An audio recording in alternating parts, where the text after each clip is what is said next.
ሀገራችን ኢትዮጵያ በግብርናው ዘርፍ ሰፊ የመልማት አቅም ያላት ሀገር ናት። በተፈጥሮ የተቸረችው ለም መሬት የውሃ ሀብትም ለዚሁ ማሳያ ነው። ነገር ግን ለረጅም ዓመታት ይህንን ጸጋ ተሸክማ የዜጎቿን የምግብ ዋስትና ማረጋገጥ አቅቷት ነበር። የግብርና ስራው ያለመዘመንና የዝናብ ጥገኛ መሆን ደግሞ ከምክንያቶቹ ቀዳሚዎቹ ናቸው። ይህንን ታሪክ በመቀየር ከዝናብ ጥገኝነት የተላቀቀ ግብርናን ማከናወንና በማዘመን ደግሞ ምርትና ምርታማነትን ለማሳደግ ከጀመረችም ዓመታትን አስቆጥራ ለውጥን ተመዝግቦበታል። በዚህም እንደ ሀገር የመስኖ ልማት ዘርፍን በማጠናከር በሀገሪቱ የምግብ ሉዓላዊነትን ለማረጋገጥም እናም የሀገሪቱን ኢኮኖሚ ለማሳደግም ታቅዶ እየተሰራ ነው። በተለያዩ አካባቢዎች የሚገነቡ ከአነስተኛ መስኖ እስከ ግድቦች ያሉ ፕሮጀክቶችም ለዚሁ እቅድ ስኬት የድርሻቸውን እየተወጡ ይገኛሉ።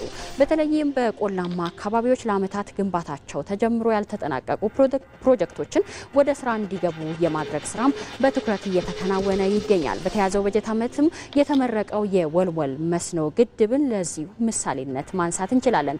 ታዲያ በበጀት ዓመቱ የአርጆ ደዴሳን ጨምሮ ሌሎች 19 የሚያህሉ የተጀመሩ ፕሮጀክቶች ግንባታን ማከናወንና በሙሉም ይሁን በከፊል በማጠናቀቅ 50,000 ሄክታር መሬት ለእርሻ ስራ ማመቻቸትም በእቅድ የተያዘ ጉዳይ ነው። ታዲያ እስካሁን በተሰሩ የዘርፉ ስራዎች ምን ለውጦች መጥተዋል? በቀጣይስ ምን ታቅዷል? የዛሬው የዳጉ ዝግጅታችን ርዕሰ ጉዳይ ነው።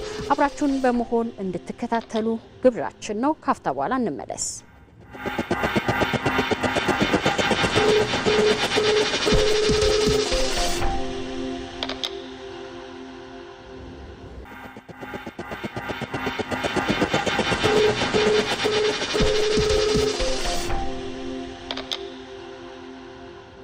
ቀደም ብለን እንዳስተዋወቅ ነው እንግዲህ እንደ ሀገራችን ኢትዮጵያ በተለይም እምቅ አቅም ባላት በመስኖ ዘርፍ እየተሰሩ ያሉ ስራዎች ምንድናቸው? በዚህም የመጡ ለውጦች ምንድናቸው? ቀጣይ እቅዶችስ እንዴት ነው የሚለውን ለመወያየት መወጠናችንን ገልጸንላቸዋል። በዚህ ጉዳይ ላይ ደግሞ ተጨማሪ ማብራሪያዎችን እየሰጡን አብረውን የሚቆዩ እንግዶች አሉን።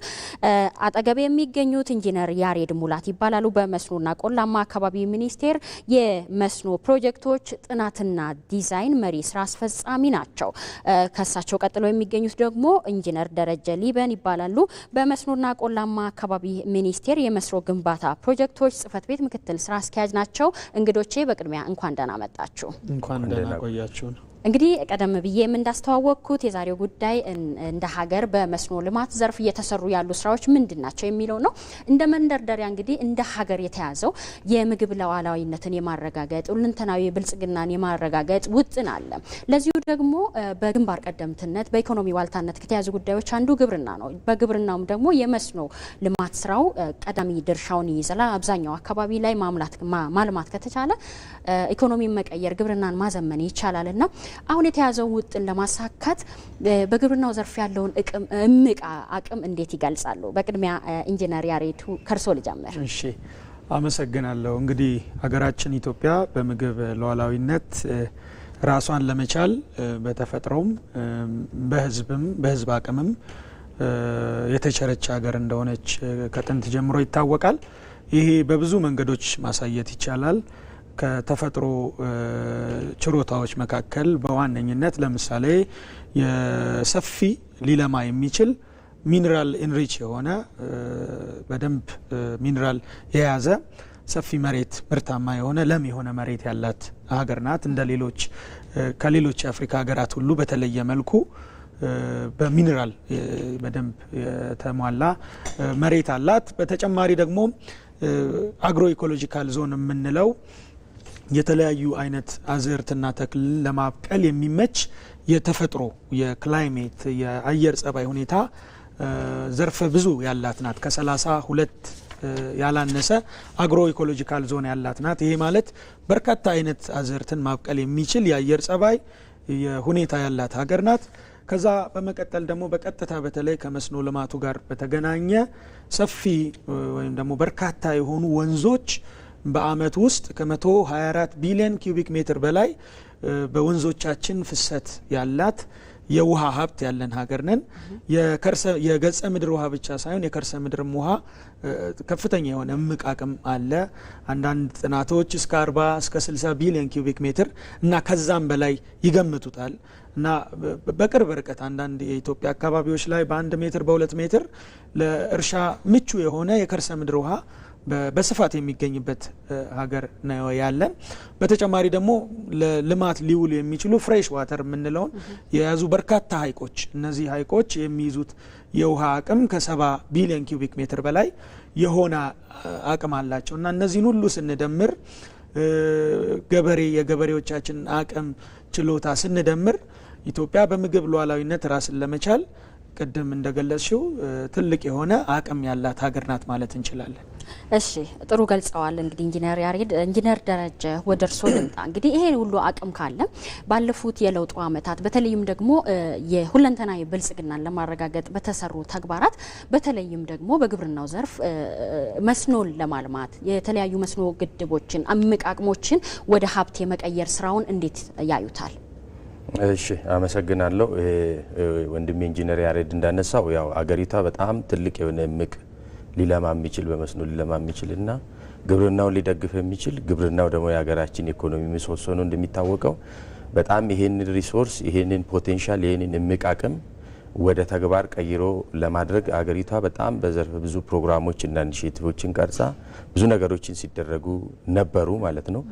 በተለይ ከቅርብ ጊዜ ወዲያት ደግሞ ለየት ባለ መልኩ ለዚህኛው ዘርፍ መንግስት ከፍተኛ የሆነ ትኩረት በመስጠት ብዙ ፕሮግራሞችን ቀርጾ በጀቶችን መድቦ ይሄንን እምቅ ሀብት ወደ ኢኮኖሚ ወደ እድገት ለማምጣት ግብርናውንም ለመደገፍ የሀገሪቷንም ጂዲፒ ለማገዝ በጣም ከፍተኛ ጥረት እየተደረገ ነው ያለው።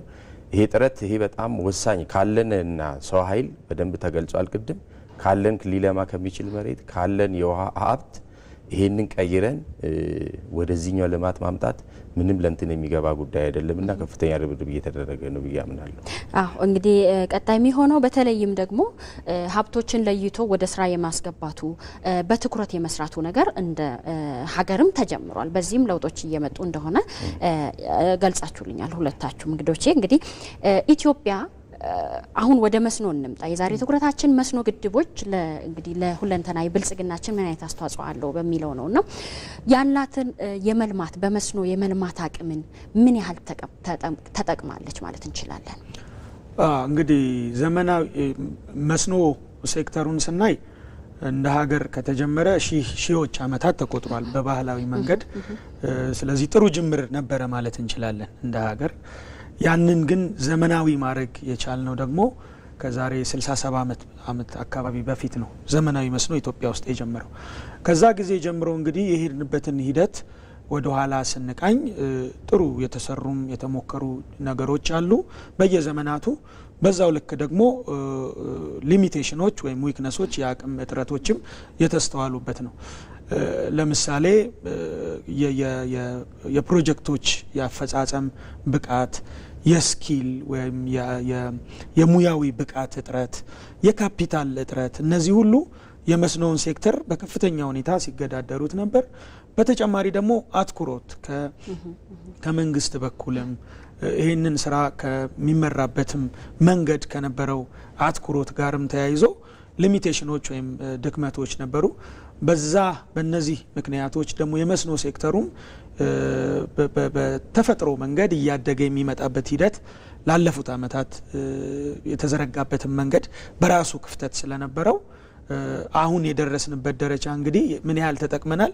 ኢትዮጵያ እንግዲህ የመስኖ አቅሟን ካልተጠቀሙት ሀገራት መካከል የምትመደብ ናት። በዝቅተኛ ሁኔታ ከ20% ወይም ከ1/5 በታች የሆነ እነዚህም የተከናወኑ ፕሮጀክቶች አገልግሎት ላይ ያሉ የመስኖ ስኪሞች ወይም ተቋማት አቅማቸውም ውስን ሆኖ አንዳንዶች 30-20% ብቻ ማልማት ከሚችሉት ሆኖ የደረስንበት ሁኔታ ነው የነበረው እስከ ቅርብ ዓመታት ወዲህ።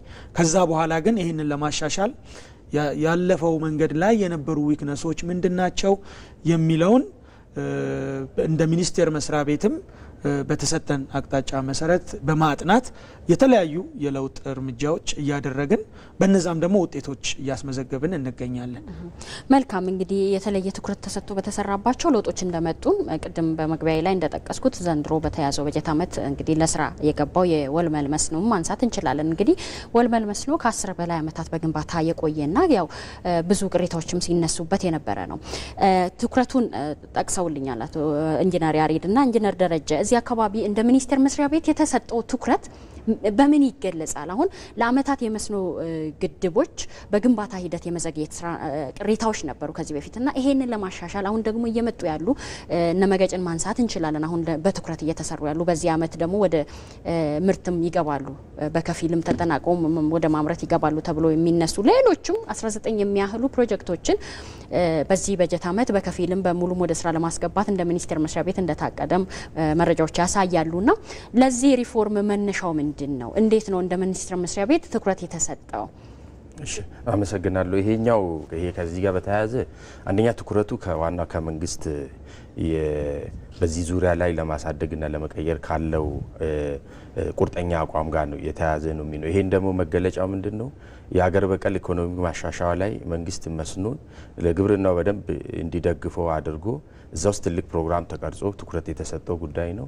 ሌላው የ10 ዓመት መሪ ቅድ ውስጥም በዚህ መልክ ለመስኖ ዘርፍ ከፍተኛ ትኩረት ተሰጥቶ ተቋሙም ጭምር ራሱን ችሎ በራሱን በቻለ ሚኒስቴር እንዲቋቋም ተደርጎ አደረጃጀቱም ተስተካክሎ እነዚህ ከላይ ያሉት ትኩረቶች ተሰጥቶ መጡ። ለምን ይሄ ቅድም እንደገለጽሽው የኛ ሀገር የመስኖ ግንባታ ታሪክ 10ዎቹ 20ዎቹ 10 ምናምን አመቶቹ ናቸው እድሜዎቻቸውን ነባሮቹን ብናያቸው ማለት ነው። እነዚህ ደግሞ ዘርፈ ብዙ ችግሮች አሏቸው አፈጻጸም ላይ መጡት። ግንባታውን በተያያዘ ከጥናትም ጀምሮ በግንባታ ወቅትም ጀምሮ ግንባታም ቶሎ በጊዜ ባለመጨረስ ጀምሮ ብዙ ተጉዳሮቶችና ችግሮች የነበሩባቸው ናቸው። ከአመራሩም ከአደረጃጀቱም ከእይታውም ጭምር ማለት ነው። እና እነዛን ነገሮች ያ ትኩረት የተሰጠው መነሻ ሆኖ ሚኒስቴር መስሪያ ቤቱ ያን ትኩረት ማዕከል በማድረግ ከፍተኛ የሆነ ሪፎርም ለውጦችን አድርጓል። ያ ለውጥ በጣም ቅድም እንደጠቀስሽኝ ወልመል፣ ሌሎችም ፕሮጀክቶች እነ ወስት ጎዴ የምንላቸው ሌሎችም ደግሞ የሚመጡ ገና ብዙ በጣም ጥሩ አፈጻጸም ላይ ያሉትን በጣም ከፍተኛ ልውጥና ርብርብ ተደርጓል ማለት ነው። ይሄ በመሰረታዊነት እይታው ነው። ፕሮጀክቶች እንዴት እንደሚታዩ ምንድነው መጀመሪያ ችግራቸው ምንድነው ተግዳሮቱ ምንድነው ብሎ መገምገም፣ ችግሮቹን አንጥሮ ማውጣት፣ ለዛ ችግር ባለቤት መስጠት፣ ባለቤቱ ደግሞ ችግሩን ወስዶ በትክክል ወስዶ ከመሄድ ሳይሆን በውጤት የተጋራና በትክክል የታየ ታርጌት ፉል የሆነ ክትትልና ሞኒተሪንግ ኤንድ ኢቫሉዌሽን የምንለውን ክትትልና ቁጥጥር በማድረግ ነው ለውጦች የመጡ። ለምሳሌ ለመጥቀስ ያህል በጣም ከፍተኛ ርብርብና ከፍተኛ ችግሩ ነው ሲያጋጥምን ከነበረ አንዱ የጥናት ጉዳይ ነው። ጥናት በምን አይነት መልኩ ነው ጥናቶች ለሁሉ መሰረት ጥናቶች ናቸው። ጥናቱን በደንብ እይታውን መቀየርና ጥራቱን በማስተካከል ረገድ መስተካከል ያለበትን ሚኒስቴር መስሪያ ቤቱ ከፍተኛ የሆነ ፓራዳይም ሺፍት የምንለውን እንትን የወሰደው። ሁለተኛ ላይ ቀጥሎ ግንባታ አካባቢ ላይ ምንድነው የግንባታ ከጥናት ጀምሮ ወደ ግንባታ ስንል ግንባታ አካባቢ ስንመጣ ምንድነው ችግሩ? የግንባታ ዋናው መሰረታዊ አቅርቦቱ ነው። የግንባታ ችግር የግንባታ ግብአት አቅርቦት በተለይ በሀገራችን በነበሩ ቻሌንጆች እና ባሉት የነበሩት ጊዜ የሲሚንቶ የነዳጅ እንደዚህ አይነት ነገሮችን የነበሩት ላይ ተቋሙ ሚኒስትሩ የበላይ አመራሩን ጨምሮ ከፍተኛ ትኩረት ነው የተሰጠው ማለት ነው። ይሄንን ቦትልኔክ የሆነን ስር መሰረት የሆነውን ችግር ለመፍታት ብዙ እርምጃዎችን የተወሰደው ያ በጣም ለውጥ አምጥቷል። ሌላው ከበጀትና ፋይናንስ ጋር የብር ጋር ከገንዘብ ጋር ተያያዘ ጉዳይ ላይ መንግስት ከፍተኛ ትኩረት ሰጥቶ በጀቶቹን በየጊዜ እየጨመረን ይመጣ። ያን ኢፌክቲቭሊ ስራ ላይ እንዲያውሉ ተቋሙ ሚኒስቴሩ በጣም ከፍተኛ ክትትል ያደረገው።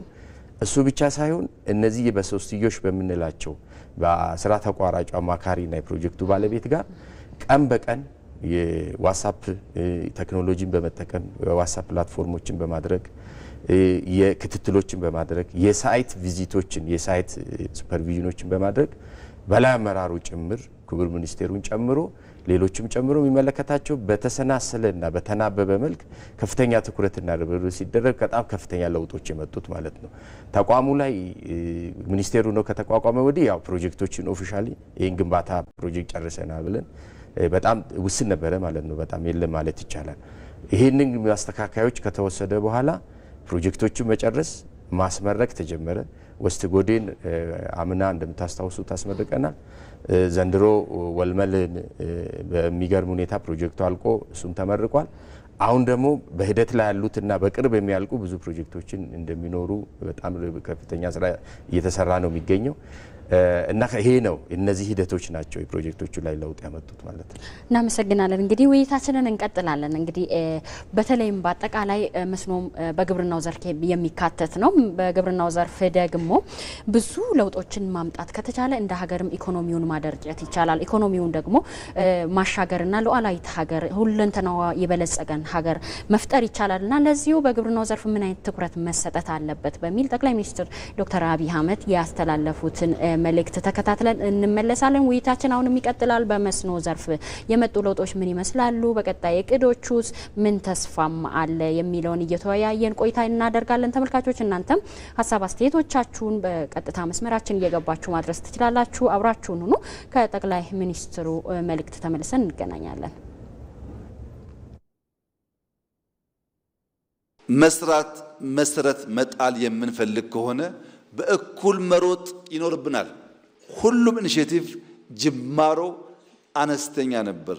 በሂደት እየፈጠነ እየሰፋ እያደገ ጥራት እያረጋገጠ በሀገር ደረጃ ኢምፓክት የሚያመጣ ሆነ። ግብርና አንደኛ በአዲስ እይታ መምራት፣ የአመራሩን ሙሉ እገዛ መስጠት፣ የግሉን ዘርፍ ማሳተፍ፣ ማህበረሰቡን ባለቤት አድርጎ የስራው አካል ማድረግ ያስፈልጋል። ለምን? ግብርና አዳጊ ሟች ነው። ምርታማነት እየጨመረ ነገር ግን በእኛ ኢኮኖሚክ እድገት ውስጥ ያለው ድርሻ እየቀነሰ ነው የሚሄደው። ከኋላ ቀርነት ለመውጣት አዙሪትን ለመሻገር የወረት ውስንነትን ቀንሰን ወረት ለማበራከት የጊዜ ውስንነትን ለመሻገር ትናንትን ከነገ ለማስተሳሰር የዛሬን ድልድይ መስራት በእጅጉ አስፈላጊ ነው። ዛሬ ያልተገነባ ድልድይ ወደ ነገ ስለማያሻግር እኛ ግብርናን እንደ አንድ መነሻ ሴክተር የወሰድነው አቅሙን ገና አሟጠን አልተጠቀምንበትም። ስለዚህ ከተረጂነት ወደ አምራችነት መቀየር አለብን። ያን ለማድረግ መሬቱ፣ ውሃው፣ ጉልበቱ አለ፣ ምርምሩ አለ፣ ሙከራዎች አሉ። በርትተን ብንሰራ ተረጂነት ታሪክ፣ አምራችነት የኛ የነገ መገለጫ መሆን ይችላል። ለዚህ ደግሞ የገጠር ሽግግር እናረጋግጥ። የገጠር ሽግግር ማለት በነፍስ ወከፍ አምርቶ ከመብላት ምንበላውን ለነገ የምናቆየውን ተሻግረን ለገበያ የምናወጣው ምርት ይኑረን። ከነፍስ ወከፍ ወደ ገበያ ይሸጋገር። ግብርናን ከአንድ ሲንጉለር ከሆነ እሳቤና አሰራር ወደ ብዝሃ ገጠር እንቀይረው።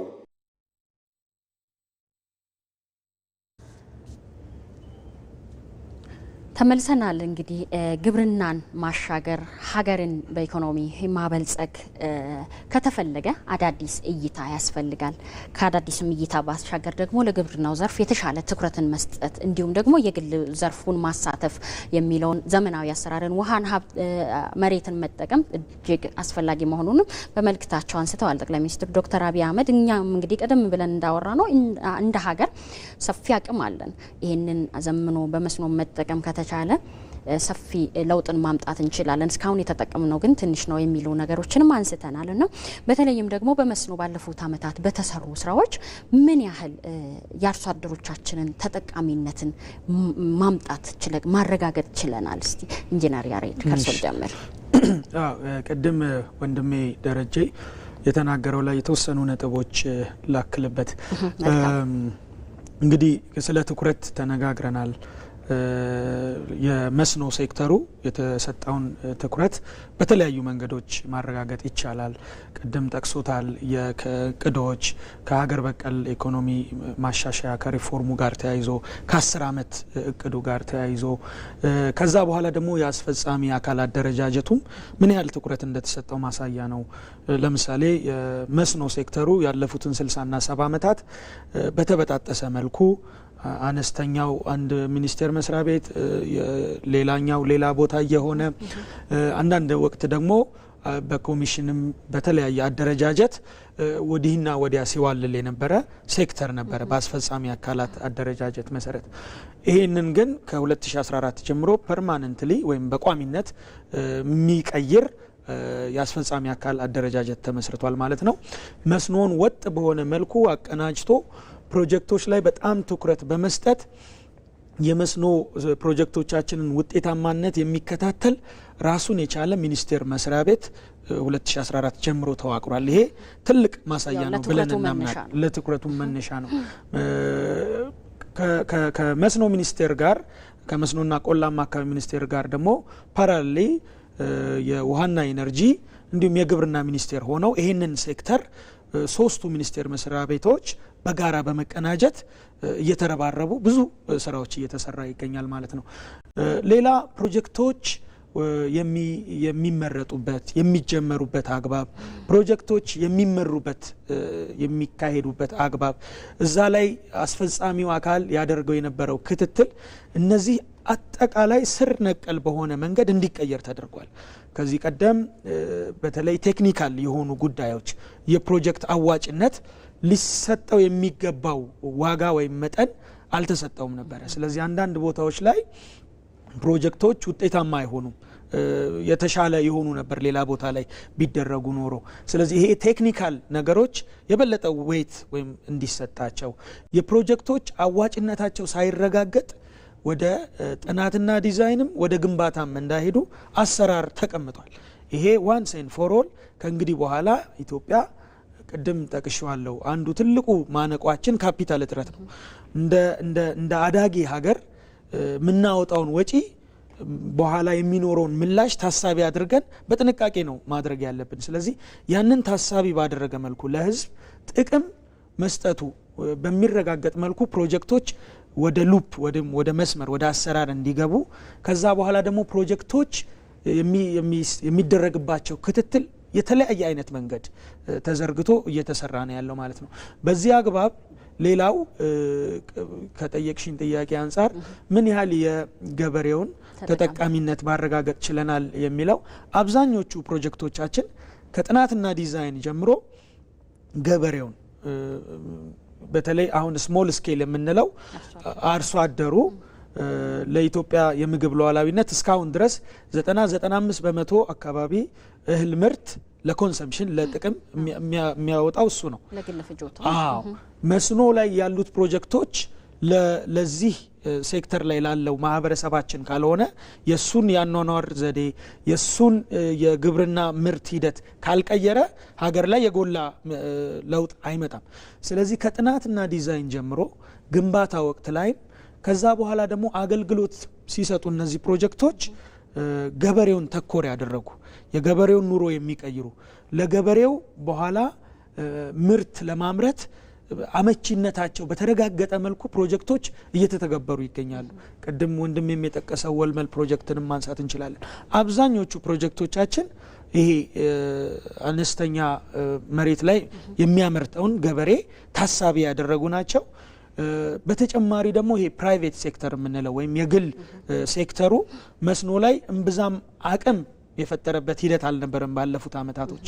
ስለዚህ እሱ ላይ በርካታ ጥናቶች አጥንተን አንዳንዶችን በፓይለት ደረጃ በፒፒፒ ፎርማት በፐብሊክ ፕራይቬት ፓርትነርሺፕ እነዚህ በሙከራ ደረጃም እየተሰሩ ያሉና በቀጣይ በሰፊ የምንሄድበት ነው። ይሄንን ስናደርግ ነው ሁሉም መስኖ የመንግስት ብቻ አይደለም፣ መስኖ የገበሬውም የግል ሴክተሩም አንድ ላይ ተቀናጅተን ስንሰራ ነው ውጤታማ የምንሆነውና እነዚህ አይነት አሰራሮች ላይ ስር ነቀል የሆኑ ስራዎችን እየተገበርን እንገኛለን። መልካም እንመለሳለን። እንግዲህ ኢንጂነር ደረጃ ወደ እርስዎ ልምጣ።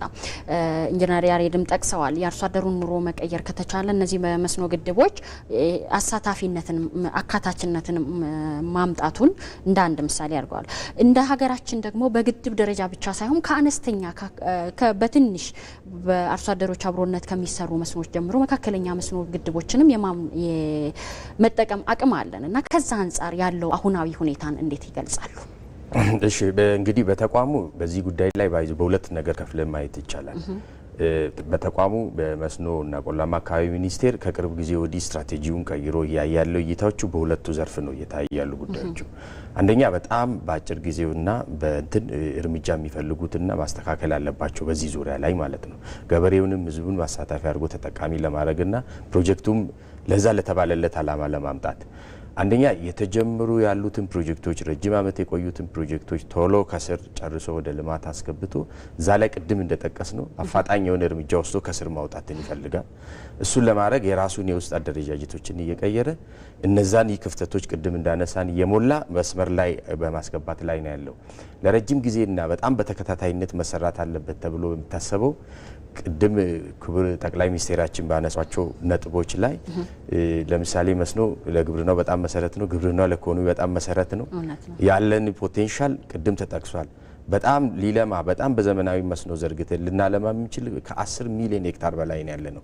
በዝናብና በሌላ በኖርማል ሊታረስ የሚችል መሬትን ሳይጨምር በመስኖ ብቻ ልናደርግ የምንችል አሁን ያለንበት ቅድም ወንድሜ አንስቷል ወደ 20% አካባቢ ገደማ ነው ያለነው። በዚህ ወደ 2.4 ሚሊዮን ሄክታር ገደማ ነው በመስኖ ዘመናዊ አርገን በአገሪቷ ባመጣጡ ታሪክ ያለው። ልዩነቱ ሰፊ ነው። ጀመር ነው እንጂ ገና ብዙ መሄድ እንዳለብንና እይታውን ቅድም በተሰጣ አቅጣጫ መሰረት እይታውን ቀየረን ያን ፖቴንሻል መጠቀም እንዳለብን ያመለክታል ማለት ነው። እሱን ለማድረግ የመስኖ ፖሊሲ አሁን ለምሳሌ በተቋማችን ያለው ወደ 26 ዓመት አካባቢ ቆይቷል። እነዚህን ሁሉ መሰረት አድርጎ የመጀመሪያ ፖሊሲው ለማሻሻልና ሪፎርም ማድረግ አስፈላጊ ነው ማለት ነው። ፖሊሲ ውስጥ እንግዲህ ለማሻሻል ገዛዎች እየተደረጉ ጥናቶች እየተደረጉ ነው ያለው። አንዱ ትልቁ አንደኛ ማህበረሰብን እና ታችኛውን ያለ ሊያሳትፍ የሚችል የመስኖ ፕሮግራምና አካሄዶችን መምረጥ አስፈላጊ ነው ማለት ነው። እሱን ደግሞ ታችኛውን ህብረተሰብ የምንነካው ባለን በሰፋፊና መካከለኛ በሆኑ በትላልቅ መስኖች ብቻ ሳይሆን በአነስተኛና በቤተሰብ ደረጃ ያሉትና ኮሚኒቲ ቤዝድ በምንላቸው መስኖች ጭምር ነው ማለት ነው ወደታይ ስናወርደው። ስለዚህ ለሱ በጣም የፖሊሲ ሺፍት ለማድረግ ስራዎች እየተሰሩ ነው ያሉ። በቅርብ ተጠናቆ ይፋ ተደርጎ ከጸደቀ በኋላ እናንተን ካለ ወደ ስራ ይገባል። ይሄ ነው። ይሄ ማለት ግን አሁን ያለው ሁኔታ ግን ህብረተሰቡ ጋር ተቻለ አረገ ማላሳተፈ ማለት አይደለም። በጣም እያሳተፈ ነው። ማሳያዎቹም አሉ። ኢቭን አሁን ከተመረቁና ካለን ሁሉ መስኖ የወልመልንም የጎዴንም አሁን የጎዴ ወስት ጎዴ አምና 7600 ሄክታር አካባቢ በተለያዩ እንትኑን በመጨመር ለምን ሊለማ የሚችል ቦታ ስላለው እስከ 10000 አካባቢ ድረስን ወደ ልማት አስገብቷል ህዝቡ። ያ ሁሉ መሬት እዛ አካባቢ ያለው ኢንቨስተርም የአካባቢ ህብረተሰብ ያለው ተከፋፍሎ ወደ ልማት እያስገባው ነው ማለት ነው። ይሄ ማለት ወደ ህብረተሰቡ እየተጠጋ ወደዛ ይፈልጋል። እድሉ ከተፈጠረና ከተመቻቸ ያማመቻቸ ስለሚቻል አለ። ወልመልም እንደዚሁ ወደ 10000 9000 ምናምን ሄክታር የሚሆነውን በመከፋፈልና ለዛኛው ለልማት በማስገባት ርብርብ በጣም ከፍተኛ ኢንተረስትና ፍላጎት ነው እያሳዩ ያሉ ማለት ነው። አንዱ ይሄ ነው። ሌላው በቻሌንጅ ትልቅ መሰራት ያለበት ፋይናንስ አካባቢ ላይ መስኖ በባህሪው ከትልቁ ጀምሮ እስከ ትንሽ ያለው ካፒታል ኢንቴንሲቭ ነው። በጣም ብዙ ብር ነው የሚፈልገው። ያን ብዙ ብር አሁን ለምሳሌ እኛ መስኖችን እየገነባን ያለ ነው። በጣም የፕሮጀክት ኮስታቸውን ብናይ ማለት ከ100 ቢሊዮን ብር በላይ ነው ያሉት ማለት ነው። ይሄ ማለት በጣም ሂውጅ ነው፣ በጣም ትልቅ ነው ማለት ነው። ይሄን ባንዴ አድርገሽ እንትን ማድረግ ብቻው መንግስት ከፍተኛ ጫና ነው። ስለዚህ የግል ዘርፉን ተሳትፎ በጣም በሰፊ ሁኔታ ይፈልጋል ማለት ነው። ሶ ቅድም ባነሳነው ፖሊሲ ላይ ካሁን በፊት የነበሩ ማሳያዎች አሉ። ወደፊት የግል ዘርፉን በሰፊው ክቡር ጠቅላይ ሚኒስቴራችንም ቅድም አንስተዋል። በዘርፊው ካላሳተፈና መስኖን የግል ዘርፉንም አካል የሁሉንም ማድረግ ከተቻለ በደንብ ያን የጋፕ ቅድም ያነሳነውን ክፍተት መሙላት ስለሚቻል እዚህ ላይ በጣም ብዙ እንቅስቃሴዎች፣ ጥናቶች ቅድም ወንድሜ እንደጠቀሰው ጅምሮች አሉ። በሰፊው ይከድባቸዋል እና ይሄ ነው ያለው በአጠቃላይ ያለው ማለት እንግዲህ ከዚህ በፊት ቀደም ብላችሁም ጠቅሳችኋል። በተለይም ግንባታ መጓተት፣ ከዲዛይን አንጻር መቀያየር፣ ከፋይናንስ እጥረት አንጻር ብዙ ችግሮች አሉ። የመስኖ ግድቦች ግንባታ ፕሮጀክቶች ተጠናቆ ወደ አገልግሎት እንዳይበቁ የሚያደርጉና እነዛን አሁን ተሻግረን ደግሞ ትንሽም ቢሆን ለውጥ መጥቷል ተብሎ ማሳያ የሚሆኑ ፕሮጀክቶችን ወደ ማስመረቅ የተደረሰበትን ሁኔታም እንዳለ አይተናል። አሁን ላይ እንደ ሀገር በዲዛይን ጥናትም ይሁን አዳዲስ ፕሮጀክቶችን ወደ ግንባታ ለማስገባት እየተሰሩ ያሉ ነገሮች ምንድናቸው? ምን እቅዶችስ አሉ? ኢንጂነር ያሬድ እርስዎን ይመለከታልና። እሺ እንግዲህ የመስኖ ፕሮጀክቶች በጥንቃቄ መታየት ያለባቸው ከአነሳሳቸው ወይም ካጀማመራቸው ጀምሮ ነው። ከዚህ ቀደም ማህበረሰባችን በተለያየ አካባቢ ያለው የመንግስት አካል ካለው ፍላጎት አንጻር አንዳንድ ጊዜ አሰራሮችን፣ አካሄዶችን፣ ቴክኒካል ሪኳየርመንቶችን ባላሟላ መልኩ የሚጀመሩ ፕሮጀክቶች ነበሩ። እነሱ ዋጋ እንዳስከፈሉን በማጥናት የመጀመሪያ ያስቀመጥ ነው የመስኖ ፕሮጀክቶች ሲነሱ ጀምሮ የራሳቸው የሆነ ስታንዳርድ አነሳስ ቴክኒካል ሪኳየርመንቶች ተቀምጠው በዛ አግባብ እየተመረጡ ወደ መስመር የሚጀመሩበት አሰራር ተዘርግቷል ማለት ነው። ይሄ ደግሞ በምንድን እየተመራ ነው? እንደ ሀገር ከዚህ ቀደም ግራንድ የሆነ ወይም አብይ የሆነ የምንከተለው የመስኖ ፍኖተ ካርታ አልነበረንም። ሮድ ማፕ የሚባለው ወይም ፍኖተ ካርታ አልነበረንም። የዛን ቅድመ ዝግጅት ጨርሰን አሁን ስራው ተጀምሯል። የመስኖ ፍኖተ ካርታ ዝግጅት በቅርቡ በጥቂት ወራቶች ውስጥ የሚጠናቀቅ ይሆናል ማለት ነው። ይሄ ፍኖተ ካርታ ፕሮጀክቶች በምን አግባብ የቱ ጋር ይጀምሩ፣ ማን ያስጀምራቸው፣ ማን ኢንቨስት ያደርግባቸው፣ የግል ሴክተሩ ምንድነው እዚህ ውስጥ ማድረግ ያለበት፣ ገበሬው ምንድነው አስተዋጽኦ፣ መንግስት ምንድነው ብሎ ሚናውን ድርሻውን የለየ መሬት ላይ ሊወርድ የሚችል ፍኖተ ካርታ ነው ማለት ነው። ይሄ ትልቅ የሆነ አሰራር ለውጥ፣ ያካሄድ ለውጥ መስኖ ሴክተር ላይ እንደሚያመጣ እናምናለን። በመቀጠል እንግዲህ ጥናትና ዲዛይን ስንመለከት በተለይ ግንባታ ላይ ያሉ ፕሮጀክቶች ያለፉትን 10-20 አመታት የተሰሩትን ስናይ ግንባታ ላይ የሚያጋጥማቸው አብዛኛው ተግዳሮት መሰረቱ ጥናትና ዲዛይን ላይ እንደሆነ ብዙ ነገሮች ይጠቁማሉ። ስለዚህ ጥናትና ዲዛይን ላይ በርካታ ስራ እየሰራ ነው። ለምሳሌ አንዱ ማሳያ የሚሆነውና ያጠናቀቅነው ስራ እንደ ሀገርም እንደ ሚኒስቴር መስሪያ ቤት ብቻ ሳይሆን እንደ ሀገርም በጥናትና ዲዛይን ዘርፍ ላይ ለውጥ የሚያመጣ ስራ የመስኖ ስታንዳርድ፣ ሀገራዊ የመስኖ ጥናትና ዲዛይን ስታንዳርድ አልነበራትም ኢትዮጵያ። ይህንን ስራ ላለፉት 2 አመታት በበጀት ድጋፍ ካረጉልን የልማት አጋሮችና ከሀገር በቀል የምርምር ተቋም ጋር አንድ ላይ በመሆን የኢትዮጵያ የናሽናል ስታንዳርድ ወይም ብሔራዊ የመስኖ ስታንዳርድ በአሁኑ ሰዓት አላት ማለት ነው። የመጨረሻ ጥቂት ሙከራዎች እየተደረጉበት ነው። እንግዲህ በቀጣይ በሚሰጠው አቅጣጫ ጥቅም ላይ በጥቂት ወራት ውስጥ ወደ ተግባር ይገባል። የተጠናቀቀ ስራ ነው። ስለዚህ ጥናትና ዲዛይን ላይ የመስኖ ፕሮጀክቶች ከዚህ ቀደም የሚያልፉበት ማይልስቶን ማንኛውም ፕሮጀክት የሚሄድበት መንገድ ወይም ዑደት አለው፣ መነሻ አለው። ፕሪፊዚቢሊቲ ቅድመ አዋጭነት የሚባል አለ፣ አዋጭነት፣ ዝርዝር ዲዛይን፣ ግንባታ፣ ከዛ አገልግሎት የሚባል የራሱ ዑደት ወይም ሳይክሎች አሉት። ይሄ የተደበላለቀ ነበረ። ከ10 ከ15 ከ20 አመታት በፊት የተደበላለቀ ነበረ። ነገር ግን ያለፉትን ጥቂት አመታት በተለይ መስኖ ሚኒስቴር ከተቋቋመው ወዲህ በተለይ ደግሞ ያለፉትን 2 አመታት አተኩረን ሰርተን ፕሮጀክት ሳይክል ዲፋይንድ የሆነ ግልጽ የሆነ የመስኖ ፕሮጀክት ከየት ተነስቶ የት ይደርሳል፣ በየሂደቱ ምን ማሟላት አለበት፣ በተለይ ጥናትና ዲዛይን ላይ መሰራት ያለባቸው የኢንቨስቲጌሽን ስራዎች፣ የምርመራ ስራዎች ጠለቅ ያሉ እንዲሆኑ ምን ማሟላት አለባቸው፣ ምን መመርመር አለበት። በተለይ ግንባታ ፕሮጀክቶች ላይ የሚያጋጥመን የዋጋና የጊዜ ተግዳሮት አንዱ በጥናት ወቅት በደንብ ያልተለዩ ፋውንዴሽኖች፣ የአፈር ሁኔታዎች በኋላ ሲገለጥ ሲቆፈር ስራ ሲጀመር እነዚህ የምርመራ ዴብዝ ወይም ጥልቀት ችግር ስለነበሩ እነዚህን አድሬስ በሚያደርግ መልኩ ሰፊ ስራ እየተሰራ ነው። ውጤትም እየተገኘ ነው። በያዝነው በጀት አመት ከ10 ያላነሱ ፕሮጀክቶች እዚህ ጋር ላስቆሞትና ኢንጂነር ምናልባት በእነዚህ ማስተካከያዎች ወደ ግንባታው ተስተጓጉሎ የነበረ ወደ ለውጥ የመጣ አብነትም ካለ ግድብ ማሳየት እንችላለን። ወንድሜ ደረጀም ይጨምርበታል። ከዚህ አንጻር ለምሳሌ መገጭን መጥቀስ ይቻላል።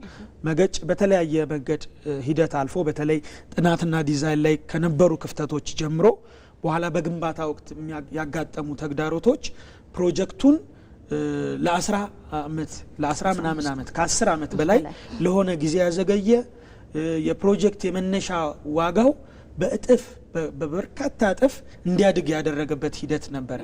ያለፉትን ስራዎች ግን በመተግበር ማሻሻያዎችን በማድረግ ግን አሁን ይህ ፕሮጀክት በጥሩ ትራክ ላይ በጥሩ መንገድ ላይ ያለበት ሂደት ነው ያለው። ከፍተኛ የመንግስት አመራሮችም ክቡር ጠቅላይ ሚኒስትርም በቅር ክትትል እየተደረገበት ያለ ፕሮጀክት ነው። መልካም ኢንጂነር ያሬድ ብለዋል። እንግዲህ ከዲዛይን ጀምሮ ያሉ ችግሮችን ለመፍታት የተካሄደበትን ሂደት ጠቅሰዋል። ያ ደግሞ በግንባታ ሂደት ላይ የተስተጓጎሉ ፕሮጀክቶችን ለማፋጠን ይሄ መነሻ ነውና ምን ያህል ለውጥ አምጥቷል? ግንባታ ላይ ያሉ ፕሮጀክቶች ችግሮቻቸው ተቀርፎ የግንባታ ሂደታቸው ቢያንስ በተያዘላቸው ጊዜም ችግሮቹ ከተፈቱበት ጊዜ አንስቶ ለአገልግሎት እንዲበቁ ከማድረግ አኳያ ምን ለውጥ አምጥቷል? ኢንጂነር ደረጀ ይሄኛው እንግዲህ ይሄኛውን ስናየው ይሄን ጉዳይ ትክክል ነው። መጀመሪያ ጥናት ላይ ያለው ኢንጂነር ያሬድ በደንብ ጠቅሶታል። ወደ ግንባታ ሲመጣ በጣም ይዘቱ ፕሮጀክት ይዘቱ ማለት ዲቴል ስኮፕ የምንለው ክሊሊ በግልጽ ተቀምጦ ተለይቶ ከተቀመጠ በኋላ ነው ወደ ግንባታ የምትገባው። ወደ ግንባታ ሲገባ ማለት ይዘቱ ተለየ ማለት የሚፈልገው በጀት ፕሮጀክቱ ተጀምሮ የሚያልቅበት ጊዜ እና ደግሞ ያለው ሂደቶችን የተረዳ ነው የሚሆነው ማለት ነው። ስለዚህ ሰርፕራይዞች የሉም ማለት ነው። ማለት የሚያስደነግጡ የሚያስገርሙ ነገሮች አይፈጠሩም ታውቆ ስለተገባ። እነዚህ ነገሮች ፕራክቲካል የሚሆኑ አዳዲስ ለሚጀምራቸው ፕሮጀክቶች ፕራክቲካል መሆን ይችላሉ ማለት ነው። አሁን ግን የተነሳው እኛ 10-15 ዓመት የቆዩ ፕሮጀክቶችን ቅድም ኢንጂነር ያሬድ በጠቀሰው ያንን ውህደት ጠብቆ ስላልመጡ ልክ ግንባታ ስራ ተቋራጩ ገብቶ ስራ ሲጀምር አዳዲስ ነገሮች ይፈጠራሉ ማለት ነው። ሌላ ያልታሰበ ነገር ይመጣል። እነዛ ለምንድን ነው? አንደኛ ጊዜ ይወስዳሉ፣ ዲዛይን ማሻሻያ ይጠይቃሉ፣ ተጨማሪ ወጪ ያመጣሉ፣ ተጨማሪ ጊዜ ይጨምራሉ ማለት ነው። አሁን ከዛ ምንድነው ከቅርብ ጊዜ ወዲህ የተደረገው ምንድነው ይሄ ችግሮች የሚለው ችግሩን በደንብ ዲቴል ተጠና ማለት ነው። የቱ ጋር የተጠቀሰ የሚባለው ቅድም ለመጥቀስ ሞክር ያለው አንደኛ ዋናው ጥናቱ ነው። ስለዚህ ይሄ ጥናት ላይ የሞላውን የተፈጠረውን ክፍተትና ጉለት እንዴት እንሙላምለው አዲስ አሰራር ተወሰደ ማለት ነው። ምንድነው የተደረገው? እነዛን ዲዛይን ፕሮጀክቶችን ፕራዮሪታይዝ አደረግናቸው ማለት ነው። የትኛው ጋር አካባቢ ነው ዲዛይን ክፍተት ያለው? ይሄን ዲዛይን በጣም ሰፊ የሆነ ዲዛይን ክፍተት ያለባቸውን በማቆም ዲዛይናቸው በትክክል ተስተካክሎ ይዘታቸው ታውቀው በትክክል ወደ ስራ እንዲገቡ የተወሰነ ፕሮጀክቶችን አንጠለጠልናቸው ማለት ነው።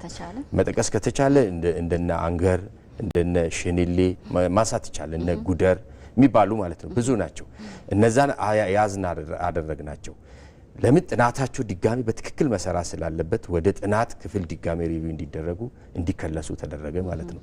ሌሎቹ ማይነር የሆነ መካከለኛ የሆነ ቶሎ በአጭር ጊዜ ውስጥ ፓራራሊ ስራው እየተሰራ ማስተካከያዎች ተወስዶ ሌላ ዲዛይኖች ጭማሪ ማሻሻያዎች እንዳይመጡ ተደርጎ እስከ መጨረሻ ተጠናቆ እንዲሰሩና ይዘታቸው እንዲለዩ ተደረገ።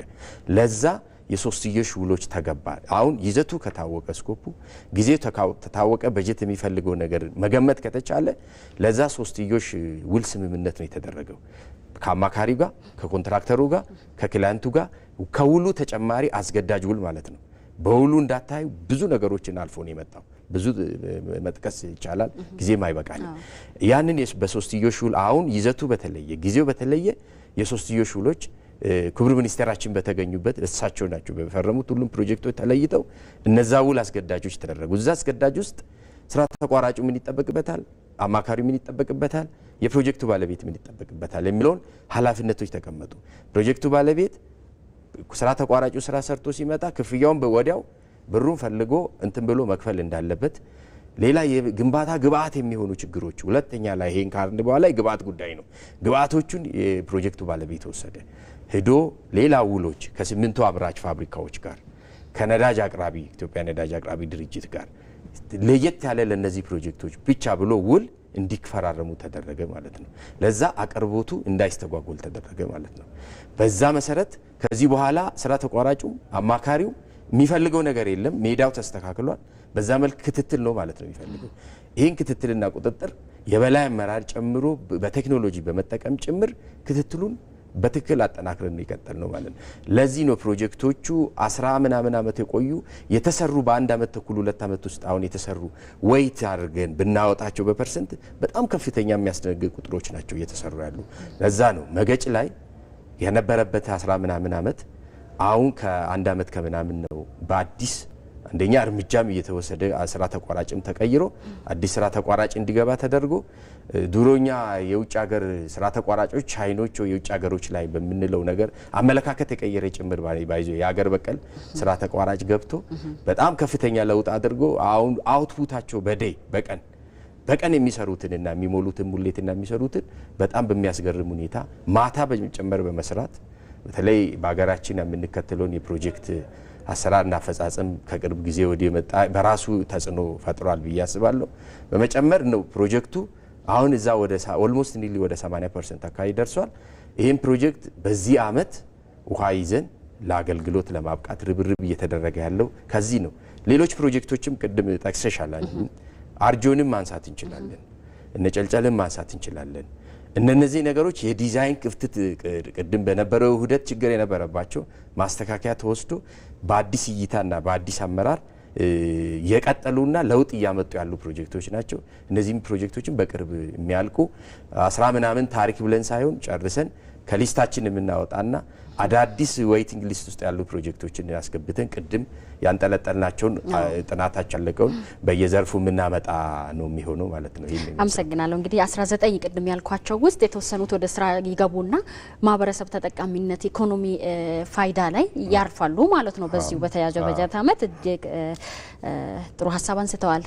ኢንጂነር ያሬድ ወደ እርሶ ልምጣ። ቅድም አንስተው የተወኩት ጉዳይ አለ። በዲዛይን ላይ ያሉ ፕሮጀክቶች ምን ያህል ናቸው አሁን ላይ የሚለውን አንስተው ነበረ። በመሃል ጥያቄ በተያዘው በጀት አመት 10 አካባቢ የማልማት አቅማቸው ከ190,000 ሄክታር በላይ አቅም ያላቸው ፕሮጀክቶች በመንግስት እና በህዝብ ገንዘብ በጀት እየተከናወኑ ይገኛሉ። ከነሱ ውስጥ አብዛኛውን በአሁኑ ሰዓት ጨርሰናል። ግማሽ አመቱ ላይ ደርሰናል። እንግዲህ ከ8ቱም ፕሮጀክቶች ማጠናቀቅ ተችሏል።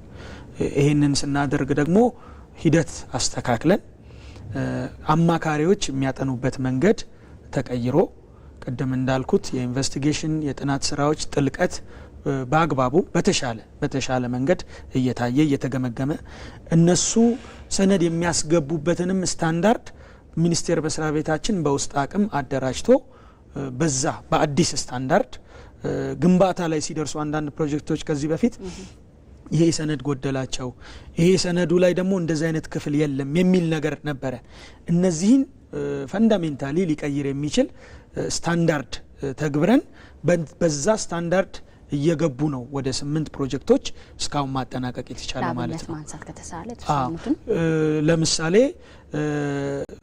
ማይተላ የሚባል ፕሮጀክት ማንሳት እንችላለን። ዋግምራ ዞን ውስጥ የሚገኝ ፕሮጀክት ነው።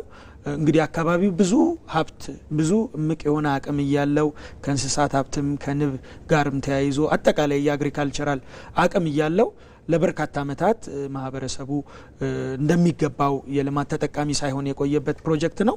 እሱ በያዝነው ሩብ አመት የተጠናቀቀ ፕሮጀክት ነው። የማልማት አቅሙ ከ3600 ሄክታር በላይ ነው።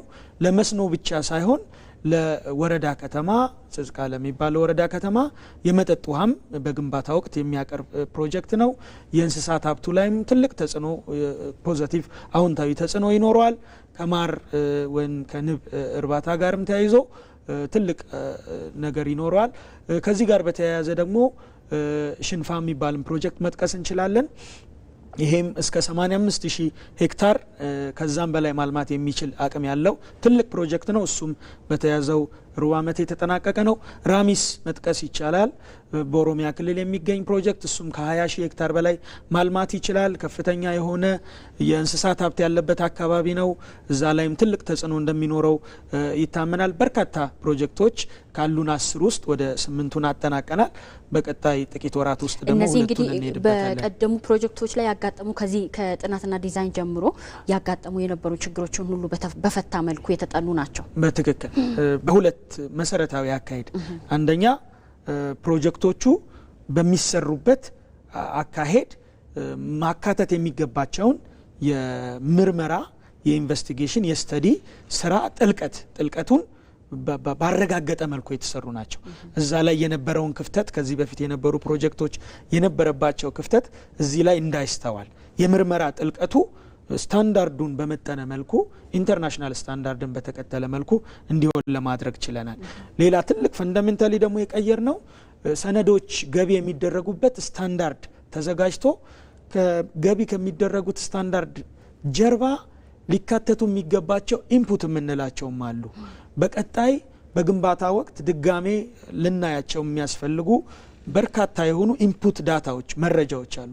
እነሱን ሁሉ ባካተተ መልኩ ስታንዳርድ አበልጽገን ያንን ኢምፕሊመንት አድርገን በዛ ነው እየገቡ ያሉትና በትንሹ አንድ እርምጃ የጥናትና ዲዛይንን ወደፊት ያስኬድንበት ፕሮጀክቶች ናቸው ማለት እንችላለን። መልካም እንቀጥላለን። እንግዲህ ውይይታችንን እንግዲህ ከዚህ በፊት በተገነቡ የመስኖ ፕሮጀክቶች ወደ ምርት ገብተው የተወሰነም ቢሆን ተጠቃሚነትን ያመጡ ከመካከለኛ ጀምሮ እስከ ግድብ ባሉ አካባቢዎች ተጠቃሚነታቸውን የሚያሳይ አንድ ጥንቅር አለ። የአርሶ አደሩም ይሁን በባለ ሀብት ደረጃ በዛው አካባቢ በዚሁ በመስኖ ተጠቃሚ የሆኑ እነዚህ ይሄን ጥንቅር ተከታትለን ስንመለስ ደግሞ ውይይታችንን የምንቀጥል ይሆናል። አሁንም አብራችሁን ቆዩ። እኔ እዚህ ይሄ ተንደሆ ላይ ስራ ከጀመርኩት ይሄ 5ኛ ዓመቴ ነው።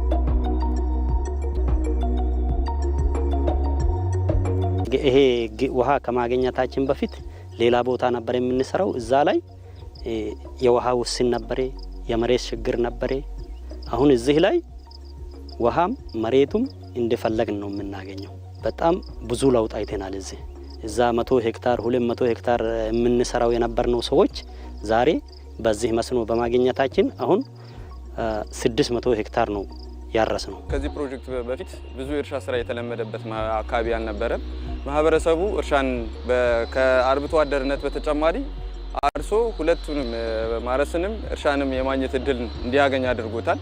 ሌላው ደግሞ የአካባቢ ኢኮሲስተምንም ቀይሮታል። መጀመሪያ ለራሳቸው ነበር በቆሎ ምናምን ሲያመርቱ ነበር። አሁን ግን ማርኬት ቤዝድ የሆነ አዘርቶች እየተከሉ ነው። ሽንኩርት፣ ቲማቲም፣ ጥጥ፣ ማንጎ እነዚህ ነገሮች እየሰሩ ነው። ከፍተኛ አቅም አለ፣ የውሃ አለ፣ መሬት አለ። ስለዚህ ውሃና መሬት ማገናኘቱ ቀላል ነገር ስለሆነ ማህበረሰቡ ራሱን ቀይሮ አገር የሚቀይርበትን ይፈጥራል። ካሉ ጎረቤቶች ላይ የገበያ ትስስር በመፍጠር የማህበረሰቡ የኢኮኖሚ እንትን ላይ ማሳደግ ይቻላል። ብዙ ጥቅም ይሰጣል። አንደኛ ይጠጣሉ፣ በመጠጣት ላይ ይጠቅማቸዋል። ሁለተኛ መስኖ ከተሰራሰ ያ መስኖ ለእንስሳም ለአዱኛም ለሰውም ይሆናል። መስኖ ከጠፋ መኖር አንችልም። ውሃ ከሌለ መጀመሪያ ቅድሚያ ለውሃ ነው። መስኖ ለኛ አካባቢ ህይወት የሚቀይር ነገር ነው። ሌላ ህይወት የለም። መስኖ ይሄ ከናን ነው ህይወታችን። ሴቶች በማህበር የተደራጁ 6 ሴቶች ማህበራት አሉ። እነሱ ልጆቻቸውን ያስተምራሉ፣ ሽንኩርት ይዘራሉ፣ እንስሳም ያረባሉ፣ ሳር ይዘራሉ። ሳሩ ይተጨራል፣ ይቀመጣል። ለእንስሳ ብዙ ህይወት ብዙ እየቀየረ ነው። ልጆችም ትምህርት እየገቡ እየተማሩ ነው። በቆሎ ምናምን ሙዝ ምናምን የተለያዩ ነገሮች እንሰራለን። እዚህ ላይ ስራ ድሮ አፋር ህዝብ ከቦታ ቦታ የሚንቀሳቀስ ዝናብና ዳመናን ተከትሎ ሳር ፍለጋ ከቦታ ቦታ የሚል ነገር ነበረው። ያን ወደ ዘመናዊ በመቀየር በአንድ ማዕከል ላይ መኖ ለእንስሳ የሚፈለገው ነገር በቅርበት ውሃም እየተቀረበላቸው በእንደዚህ አይነት ሁኔታ ላይ በጣም በስፋት በተለይ ልማት ትሩፋቶቹን ተግባራዊ ካደረጉት ክልሎቹ አንዱ አፋር ክልል ነው ማለት ይቻላል። ከዚህ በፊት በምኞት ደረጃ እንጂ ሰርተን እንደዚህ ፍሬ አይተንም አናቅም።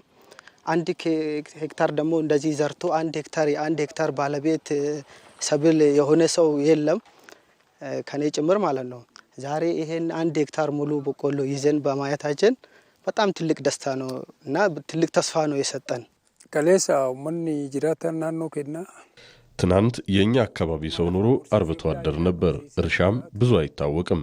ቆላማ አካባቢ ስለሆነ ከብቶችና ግመሎች ነው ይውሉበት የነበረው። አሁን በመንግስታችን ባገኘነው እድል ትልቅ ተስፋን አግኝተናል። ድሮ ዝናብ ወይም ይዘንባል አለያም ይጠፋል። አሁን ከዝናብ እጥረት ወጥተናል። ህዝቡም እንዲለወጥና ከድህነት እንዲወጣ መንግስት ላደረገው ነገር እናመሰግናለን። አከዩም መራባው አካባ ቀቤናታው ሞቱማን አገለቶሙ ጀልሲ ከና ኑአኒና ከመታከየቲ ዋን ጉዳ ዲ ፍለዳ ከቢያት ከናቲ ከገንደ ከኛቴቹ ይህንን መስኖ እንደኔም እንደ ቀበሌያችንም በጣም ትልቅ ነገር አድርጌ ነው የማየው። እኛ ጋር በመድረሱ ትልቅ እድል ነው።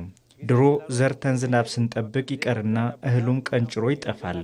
አሁን ግን ዘርተን ውሃ እናጠጣለን፣ ማዳበሪያም እንጠቀማለን። ባስኔ ሴረን ቢቅልቺኔ ጣውስ ወን ጅሩ ማራት ጎኔ ሴረን ቢቅልቺኔ ባሳጅ ቢያንስ ወደ 22940 ሰው በሴፍትኔት ራሱ ድጋፍ የሚያገኝበት ወረዳ ነበር። አሁን ግን በመንግስት እቅድም ከዚህ በኋላ በድጋፍ መኖር የለብንም እንደ ሀገሪቱ ራሱ የኛ ህዝብም ይሄን አቋም አለው። ተመልሰናል። እንግዲህ ከመስኖ ግድብ ፕሮጀክቶች ተጠቃሚ የሆኑ አርሶ አደሮች እንዲሁም የዛው አካባቢ ምን ያህል ማህበረሰብን ፕሮጀክቶቹ ተጠቃሚ ያደርገዋል በሚል አጠር ያለ ጥንቅር ተከታትለን ተመልሰናልና አሁንም የዳጉ ቀጥታ ስርጭት ውይይታችን ይቀጥላል። በዛሬው ጉዳይ የመስኖ ፕሮጀክቶች የመስኖ ልማት ለሁለንተናዊ ብልጽግናችን ምን አይነት አስተዋጽኦ አለው፣ በተለይም ደግሞ ለረጅም ዓመታት ተጓድቶ የቆዩ ፕሮጀክቶች አሁን ላይ ወደ አገልግሎት እየገቡ ይገኛሉና ይሄ ምን አይነት ለውጥ አምጥቷል፣ በምርት ማሳደጉም በኢኮኖሚ ማጎልበቱም ላይ የሚለውን እያወራን ነው የምንገኘው። እንቀጥላለን ውይይታችንን። እንግዲህ ከዲዛይን እቅዱ አውርተናል ቀደም ብለን ወደ 8 የሚሆኑ ዲዛይን ተጠናቆ በቀጣይ ላይ ወደ ቀጣይ ሂደት መሄድ የሚችሉ ፕሮጀክቶች እንዳሉ ኢንጂነር ያሬድ ጠቅሰዋል። ኢንጂነር ደረጀ ወደ እርስዎ ልምጣ። እንግዲህ አሁን ተንዳሆና ወልመል አካባቢ ያሉ አርሶ አደሮችም እንደነገሩት ከዚህ በፊት በትንሽ ነው ምርትም ሲሰበስቡ የነበሩ በሄክታር መሬትም ሲሰላ በትንሹ ነበረ አቅማቸው የነበረውና መስኖ ግድቦች በአዛ አካባቢ መገንባታቸው ለውጥ እንዳመጣ ጠቅሰዋል። ይሄንን ወደ እርስዎ ላምጣ። እንደ ሀገር እየተሰሩ ያሉ የመስኖ ፕሮጀክቶች ምን ያህል የአርሶ አደሩን ተጠቃሚነት አረጋግጠዋል? አሁን የወልመልና አብነት ብናነሳ እዛው አካባቢ ከ2000 በላይ አርሶ አደሮችን ተጠቃሚ ማድረግ ተችሏል የሚል አብነት አንስተዋልና እንደ ሀገር ሲሰላ ይሄ ትልቅ አቅም ነው ብዬ አስባለሁና እንዴት ይገለጻል? ይሄ በዚህ ዙሪያ እንግዲህ መስኖና ቆላማ አካባቢ ሚኒስቴር ያው የተሰጠ ኃላፊነትና የስራ እንዴት አለው። ያው መስኖ አቅምን አሟጦ ለመጠቀም ከጥናት ጀምሮ ግንባታ እስከ አገልግሎት ወር አስተዳደር ድረስ አድርጎ ያደርሳል። ከዛ በኋላ የማልማቱና እንትኑን የመቀየሩ በቅንጅት ወደ ክልል ይሄድና በዛ መልክ ነው የሚሰራው ማለት ነው። ሶ አሁን እንደ ምሳሌ ተንዳሆን ወልመልን በአቅም ደረጃ ማንሳት ቢቻል አሁን ተንዳው ወደ 20 ሄክታር አካባቢ ከዛ በላይ የሚያለማ ቦታ ነው። ወልመል ወደ 10,000 ምናምን በላይ የሚያለማ ነው።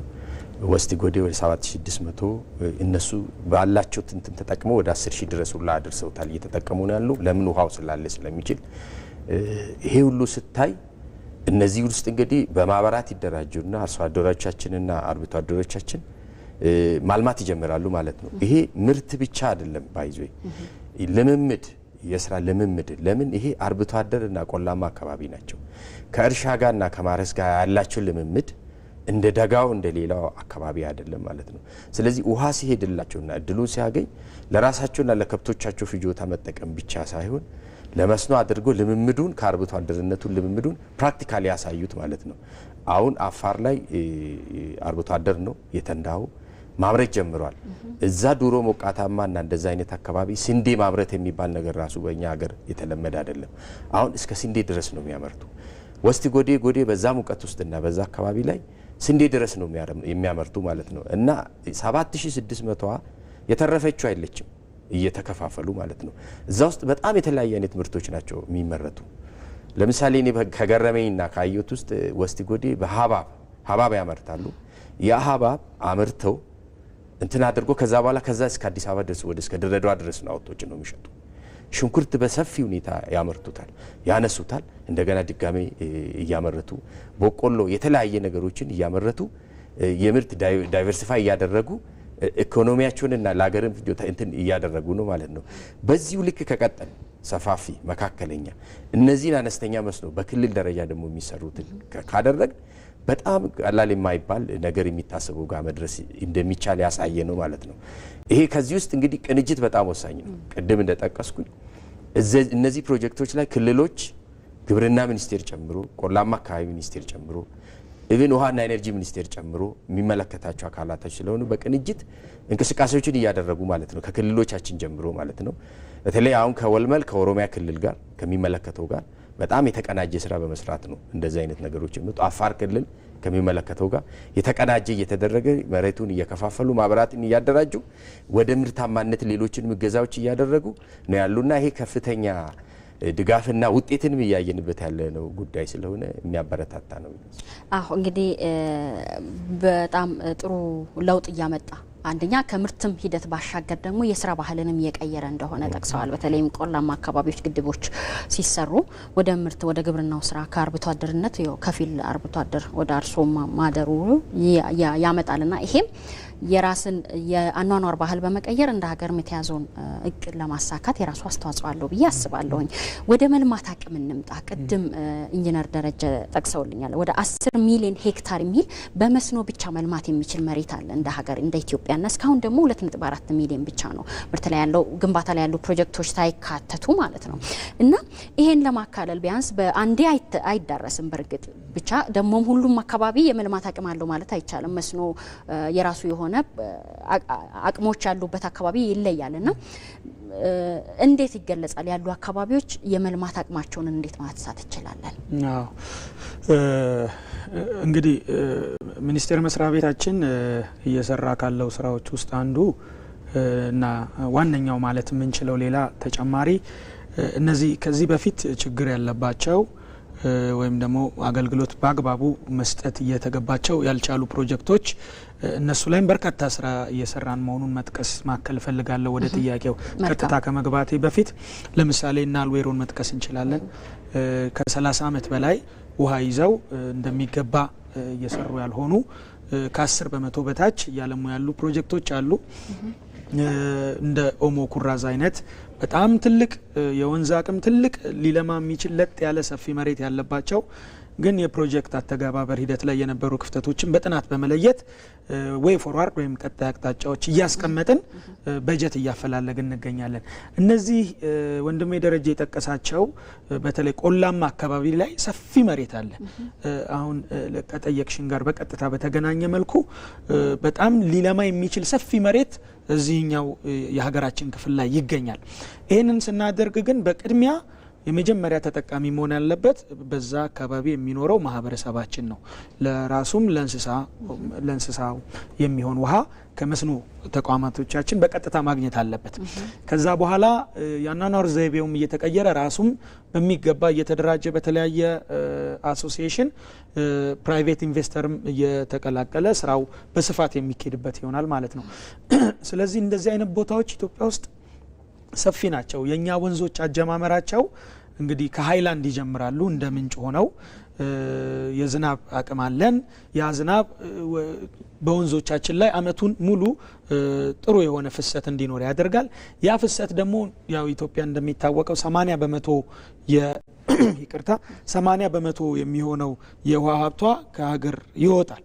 ሲወጣ ወደ ፔሪፈሪ ወይም ወደ ድንበር አካባቢ ሲሄድ ለጥ ያለ ሰፊ መሬት የሚገኝበት እስካሁን ብዙ ልንሰራ እየተገባን ያልሰራንበት የሀገሪቱ ክፍል አለ። ስለዚህ እነዚህ ቦታዎች በተለይ በጣም አመቺ የሆነ ትልልቅ ፕሮጀክቶችን ለመስራት እንቅስቃሴ እያደረግን ነው። በርካታ ፕሮጀክቶቻችን በዚህ ውስጥ ይገኛሉ። በቀጣይም የምናስጀምራቸው በዚህ ውስጥ ይገኛሉ።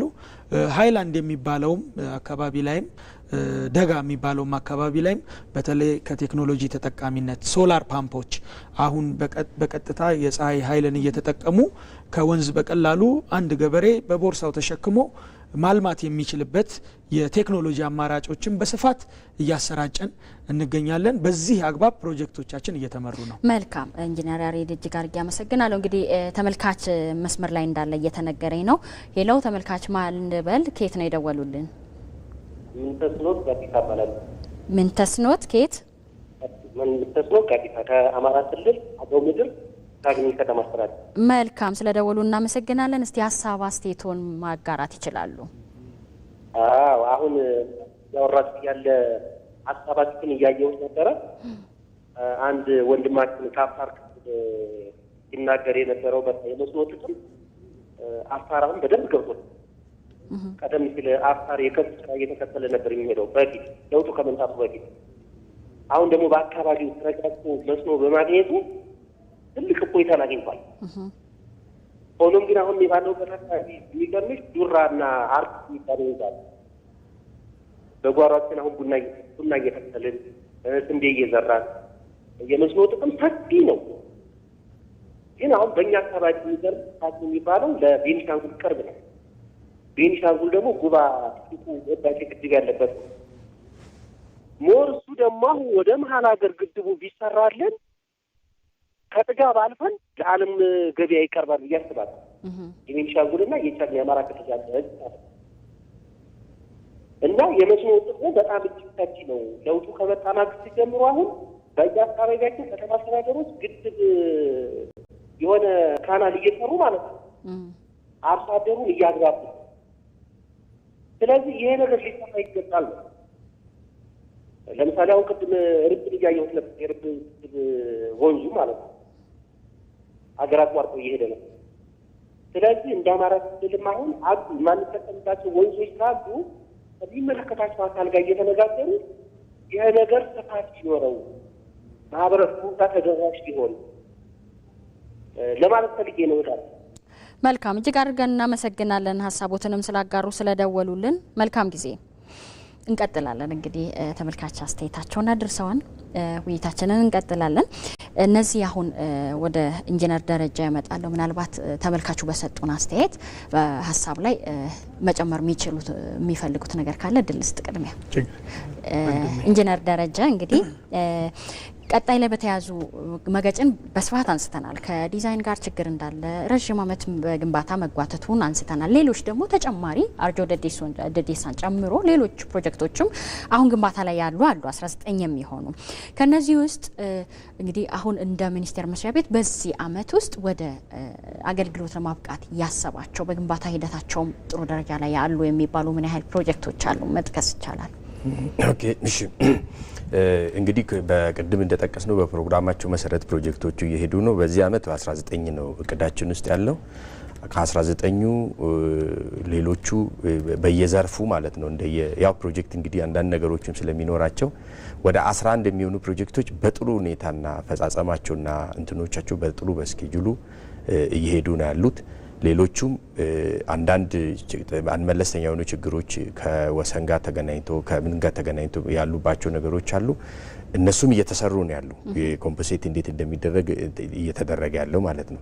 ስለዚህ ይሄንን ቅድም በጠቀስነው ፕሮግራም መሰረት እኛ አብዛኛዎቻችን የተቋሙ የዘንድሮ እቅዳችን ፕሮጀክቶች በጥሩ ሁኔታ እየተከደ ነው ያለበት ማለት ነው። ከዚህ ውስጥ ወደ ከአማራ ክልልም ጨምሮ ከተለያዩ ኢንክሉዲንግ መገጭም ጨምሮ ዘንድሮ ያዝናቸው ወደ 1-5 የሚሆኑ ፕሮጀክቶችን ከዚህ ውስጥ ጨርሰን ማውጣትን ነው እቅድ ያለው ማለት ነው። በዛ መልክ እየተሰራ ነው ያለው።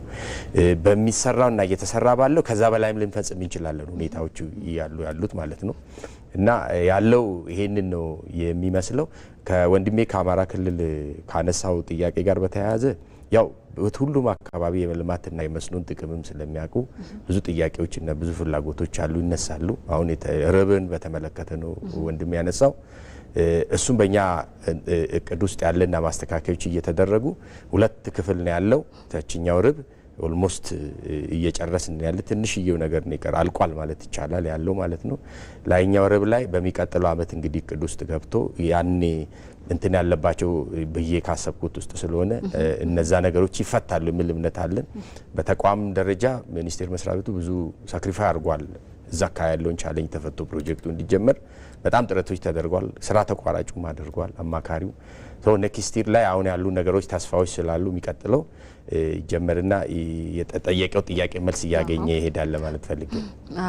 አመሰግናለሁ። እንግዲህ ሌላኛው በሚኒስቴር መስሪያ ቤቱ ፕሮጀክት እቅድ ብቻ የሚሰሩ ሳይሆን በክልሎችም የሚሰሩ አሉ። ለዛ ደግሞ ቅንጅት ያስፈልጋልና ከክልሎች ጋር ያለውን አቅም አሟጦ ወደ ስራ ማስገባት ወይም ወደ ግንባታ አስገብቶ ማህበረሰብ ተጠቃሚነትን ለማምጣት የሚሰራበት የቅንጅት ስራውን እንዴት ማየት ይቻላል? በክልሎችም የሚሰሩ በእናንተ ሙቅናም ያሉ በድጋፍና ክትትልም የሚያዩቸውን እንዴት ይገልጻሉ? ከዲዛይን ስራው እንጀምርና ወደ ግንባታ ሂደቶቹ ደግሞ እንሄዳለን። በጣም ጥሩ።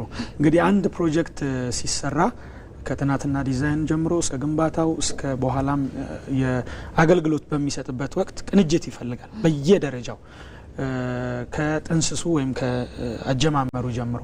ስለዚህ ጥናትና ዲዛይን ላይ ያሉ ፕሮጀክቶችን ከልየታው ጀምሮ ከክልል ጋር ተቀናጅተን ነው የምንሰራው። በምን ተገብርበትም ወቅት ይቅርታ የምርመራ ስራዎች ሲሰሩ የግምገማ ስራዎች ሲሰሩ የተለያዩ ስራዎች ሲሰሩ በጋራ ፎካል ፐርሰን ወይም ወኪል ከክልል ተመድቦ ስቲሪንግ ኮሚቴ ወይም የሚዘውረው ስራዎችን የቅንጅት ስራዎችን የሚመራ ኮሚቴ እየተዋቀረ ከክልል ጋር እኛ ምን ተገብራቸው ፕሮጀክቶች ላይ በጋራ ነው በቅንጅት ነው የምንሰራው ግን ደግሞ የተለየ ኃላፊነት ተይዞ በፌደራል በኩል መሰራት ያለበት እንደ ፕሮጀክት ባለቤት እኛን በተለይ የሚመለከት ስለሆነ ክልልም ላይ ተለይቶ ኃላፊነት እየተሰጠ በዚህ አግባብ ነው እየተሰራ ያለው በተጨማሪ ደግሞ በክልል አቅም በክልል በጀት የሚተገበሩ በርካታ ፕሮጀክቶች አሉ በመቶ ሺዎች የሚቆጠሩ ጥናትና ዲዛይኖች በየአመቱ ባሉት ክልሎች ይሰራል እነዚህም ፕሮጀክቶች ላይ በተለይ ደግሞ መስኖና ቆላማ አካባቢ ሚኒስቴር አስፈጻሚ አካል ሆኖ ሲደራጅ ከተሰጡት ተለይተው ከተሰጡት አንዱ ስራ የክልል የመስኖ ተቋማትን አቅም ማጎልበት የሚል የተለየ ማንዴት ስለተሰጠው ያንን አድሬስ ለማድረግ ያንን አሟልቶ ለህዝብ ለማሳየት ለማቅረብ የክልሎችን አቅም በተለያዩ መንገዶች በስልጠናዎች ለውስጥ አቅም የምናጎለብታቸውን ስታንዳርዶች ሼር በማድረግ ለነሱም በመስጠት የተለያዩ ስልጠናዎች ክፍተት የዳሰሳ ጥናት በማድረግ ክፍተት ተኮር ክፍተትን ሊሞሉ የሚችሉ ጥናቶች በማድረግ የክልልንም አቅም ለማጎልበት ሰፊ ስራ ይሰራል ማለት ነው በዚህ አግባብ በቅንጅት በቅርብ ልክ የኛን ያህል ነው የኛንም ፕሮጀክቶች ክልሎች የሚያውቁት ግን ደግሞ ኃላፊነትን እንለያለን አንዳንዴ የሚናና የኃላፊነት መደባለቅ ከተከሰተ ደግሞ ፕሮጀክት ስለሚጎዳ ሚና ተለይቶ የስቲሪንግ ኮሚቴ የተሰራ ቃለ ጉባኤ እየተያዘ ኃላፊነቶች እየተከፋፈሉ በቅርበት እየተሰራ ይገኛል ግንባታ ላይ ያሉ ፕሮጀክቶች ምናልባት ከሚኒስቴር መስሪያ ቤት ጋር በቅንጅት የሚሰሩ ክልሎች ግን በዋናነት የሚያስተዳድሯቸው ፕሮጀክቶች አሉ ወይ ወደ ምርትም ወይ ወደ አገልግሎት ለመብቃትም ያቅም ግንባታም ወይም አቅም እገዛም ያስፈልጋል እንደ ሚኒስቴር መስሪያ ቤት በክልል አቅም የሚገነቡ ቢሆንም የቅንጅት ስራውን እንዴት ይገልጻሉ ኢንጂነር በግንባታ ላይ ያሉት እሺ ቅንጅቱ በጣም ወሳኝ ነው ትብብርና ቅንጅት ከክልል ብቻ ሳይሆን ከሌሎች ተጠሪ ሚኒስቴር መስሪያ ቤት ጋር ግዴታ ነው የሚሆነው በዚህኛው ዙሪያ እንግዲህ በግንባታ በመስኖ ስፔሻሊ ወደ ግንባታው ብናመጣና ብናይ በአገር ደረጃ በተለይ አነስተኛ የምንላቸው መስኖች በክልሎቻችን ናቸው የሚተገበሩ ሌሎችም ፕሮጀክቶች እስከ መካከለኛ ድረስ በራሳቸው በጀትና በተለያየ ፋይናንስ ምንጭ የሚተገበሩ ይኖራሉ ማለት ነው እነዛ ፕሮጀክቶች አንደኛ በኃላፊነትና ተግባር በሚኒስቴር መስሪያ ቤቱ በተሰጠው መሰረት እገዛዎችን ማድረግ አቅም ግንባታውን ማጎልበት ማሰልጠን ጋይድ ማድረግ መረጃ መቀያየር መከታተል እነዚህ ነገሮችን ይጨምራል ማለት ነው ይሄንን በተግባራዊ እየተደረገ በክልሎች ጋር በሂደት እየተገናኘን ዳታዎች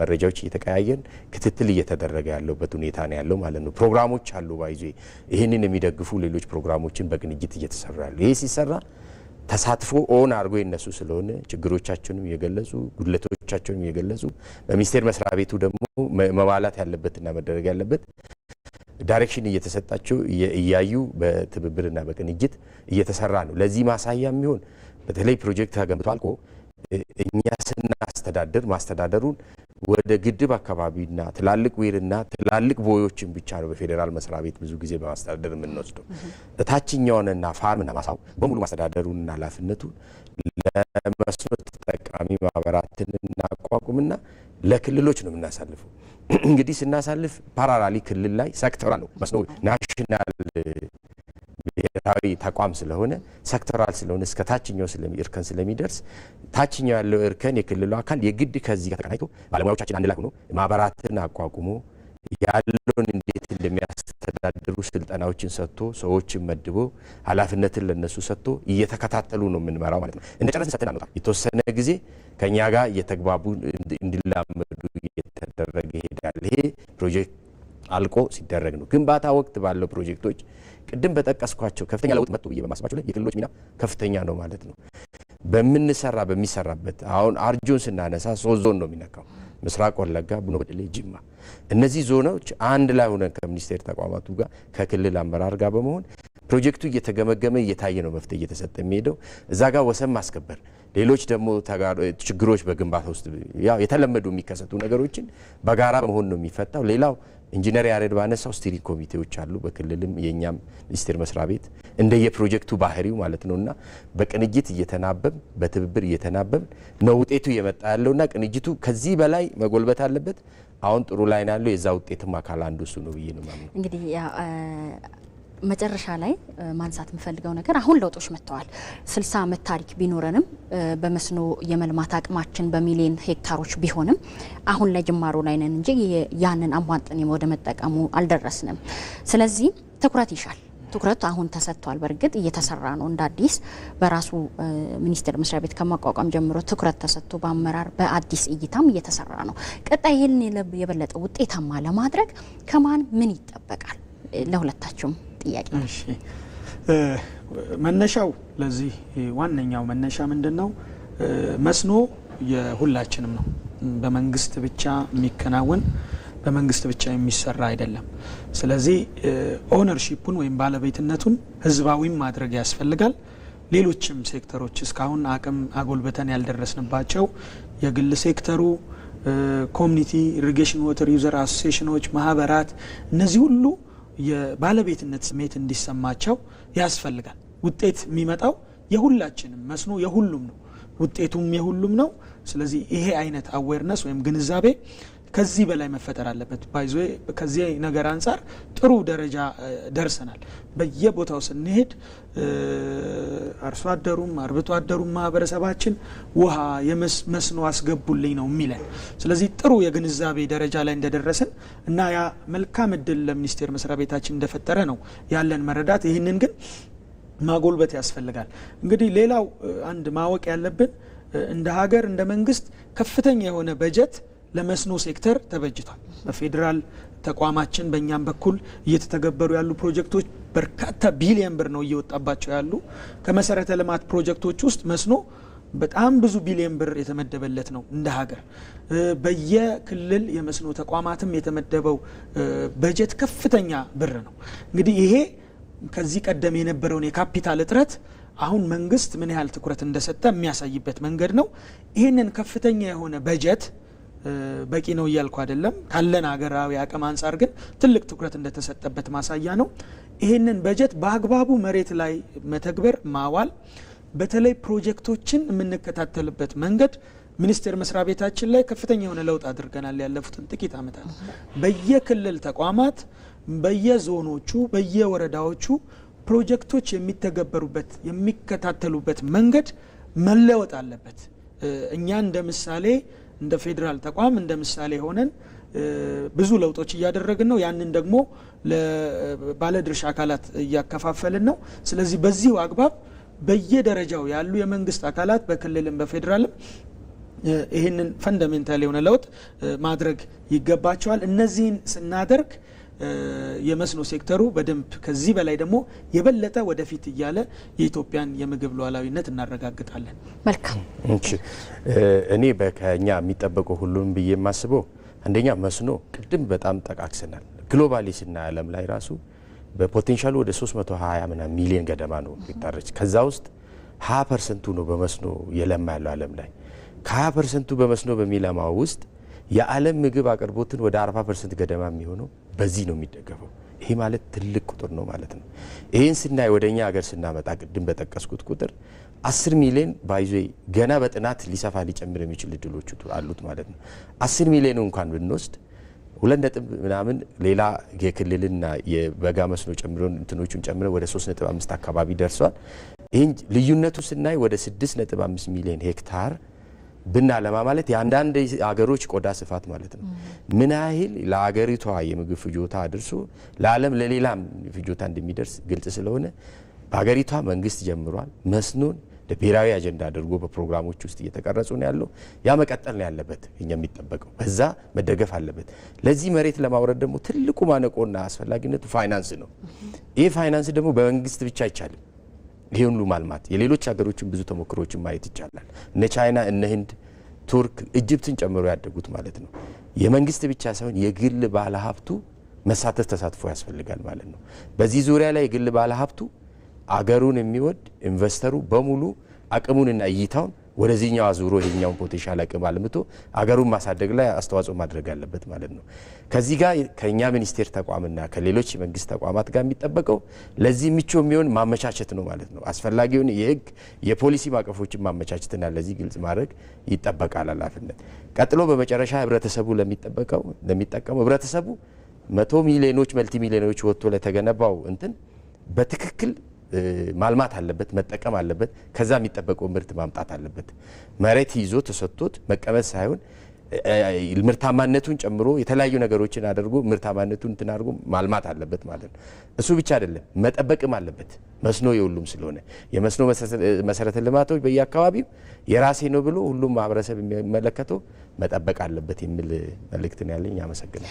እጅግ አድርገን እናመሰግናለን። ዛሬ እንግዲህ የመስኖ ፕሮጀክቶቻችን ሂደታቸው ምን ይመስላል፣ እስካሁን በመጣንበት በመስኖ ዘርፉ የተሰሩ ስራዎች እንደ ሀገር በኢኮኖሚው ላይ ምን አይነት አስተዋጽኦ አድርጓል፣ የበለጠ ደግሞ ሉዓላዊት ሀገር የምግብ ሉዓላዊነትን ለማረጋገጥ እንደምትተጋ ሀገር የመስኖ ዘርፉን አጠናክረን ሰርተን ምን አይነት ለውጥ ማምጣት አለብን፣ ለዚህ የራሱን ዘርፍ አስተዋጽኦ ማድረግ አለበት የሚለው እስካሁን ሂደቱ ምን ይመስላል፣ ቀጣይ እቅዶችስ ምንድናቸው በሚል እንግዶችን ጋብዤ ውይይት ያደረኩበት የዛሬ የዳጉ ቀጥታ ስርጭታችን እዚሁ ላይ ማጠቃለያውን ያደርጋል። እንግዲህ እንግዶቼ ኢንጂነር ያሬድ ሙላት በመስኖና ቆላማ አካባቢ ሚኒስቴር የመስኖ ፕሮጀክቶች ጥናትና ዲዛይን መሪ ስራ አስፈጻሚ፣ እንዲሁም ኢንጂነር ደረጀ ሊበን በመስኖና ቆላማ አካባቢ ሚኒስቴር የመስኖ ግንባታ ፕሮጀክት ጽህፈት ቤት ምክትል ስራ አስኪያጅ እዚህ ድረስ መታችሁ የበለጠ ማብራሪያ ስለሰጣችሁ አመሰግናለሁ። እንግዲህ ውይይቱን በመምራት አብሬያችሁ ቆይታ ያደረኩኝ እኔ ሰብለ ወርቅ ኤልያስ ነበርኩኝ። በሌላ ዝግጅት እስከምንገናኝ ቸር ሰንብቱ።